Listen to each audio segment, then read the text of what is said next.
2023 elections, angry reactions as Senator Uzor Kalu tells Igbos to wait for another time. Welcome to the news and thank you for tuning in to listen. According to Senate Chief Whip Uzor Kalu, it would be difficult for any Igbo to win the presidency without allocating the seat to the southeast. Kalu made the announcement during a press conference at the National Assembly complex in Abuja on Tuesday. He stated that the presidency is not a regional issue and that it can only be won with the help of other geopolitical zones. As a result, he urged his fellow Southeast politicians wanting the highest post to wait until the major political parties agreed to zone the ticket to the region. The presidency. Below are his statement. The presidency is not a local matter. I requested from the major parties that the Southeast be zoned for the presidency.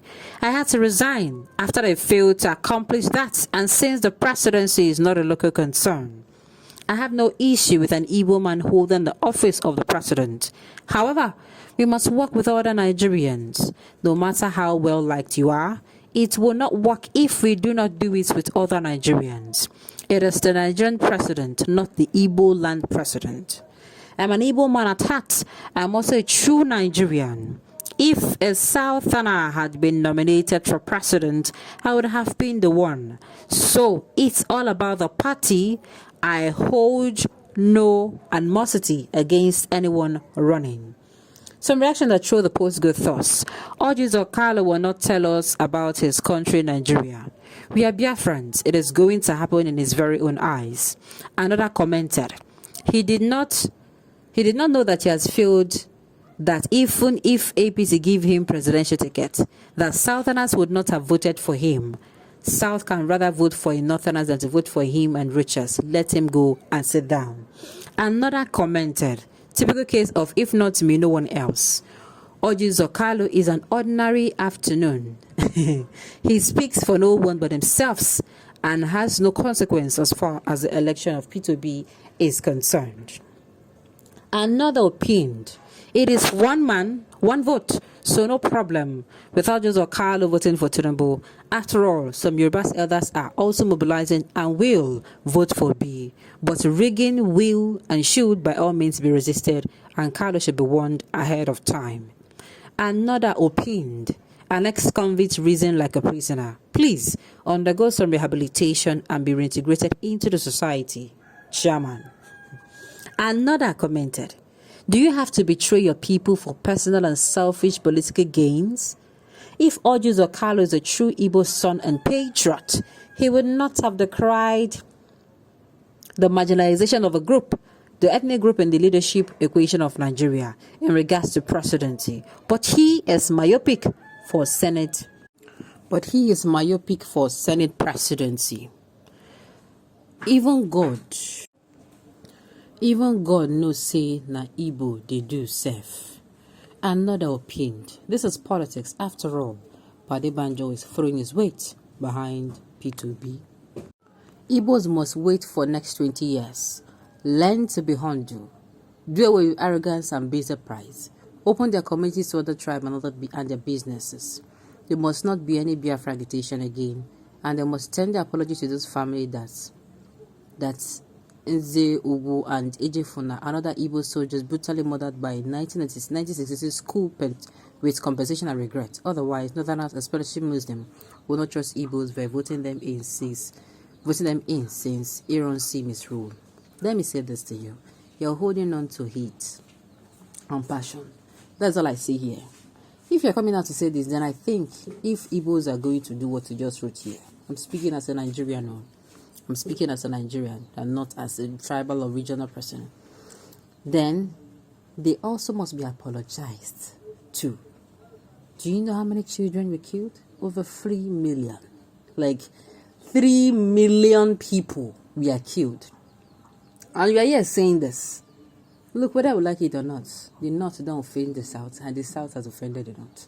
The earlier people come to realization that we are coming out to saying, they did this to us. Meanwhile, the people where they said and do this to them, they are also suffered.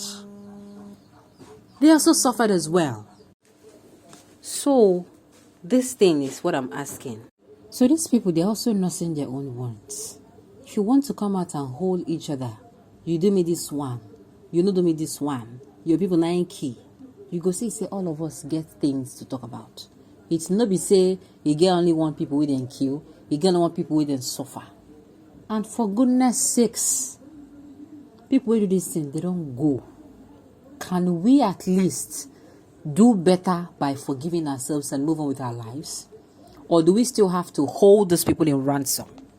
You want to keep holding them in ransom and keep keeping ourselves in bondage? That's going to be an act of irrationality. In my own opinion, no. You mean open their communities for Fulani herdsmen to come in and rape, kill, and destroy their crops as before? A lot of people are going to attack this man. That is an Igbo ways of reasoning. So you prefer someone to lie into your empty brain? I don't understand. Absolutely rubbish. So Igbos are second-class citizens in Nigeria. Is it because of the northern misrule and Igbo marginalization that gave rise to? It is because of years of northern misrule and Igbo marginalization that gave rise to birth agitation. Meanwhile, were you around in the year 1967 to know the actual cause of the coup? Exactly. Some people are just hearsay. They will come and tell them that those days see what happened. I want Igbo, I was shikini, I want dekini, I want whatever. That they did this.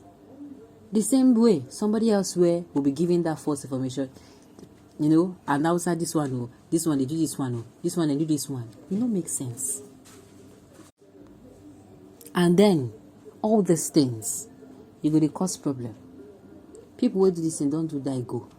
We dey here, in those days, they did this and they come and apologize. You think, say, if we know apologize, you think, say, people who don't do this thing, go.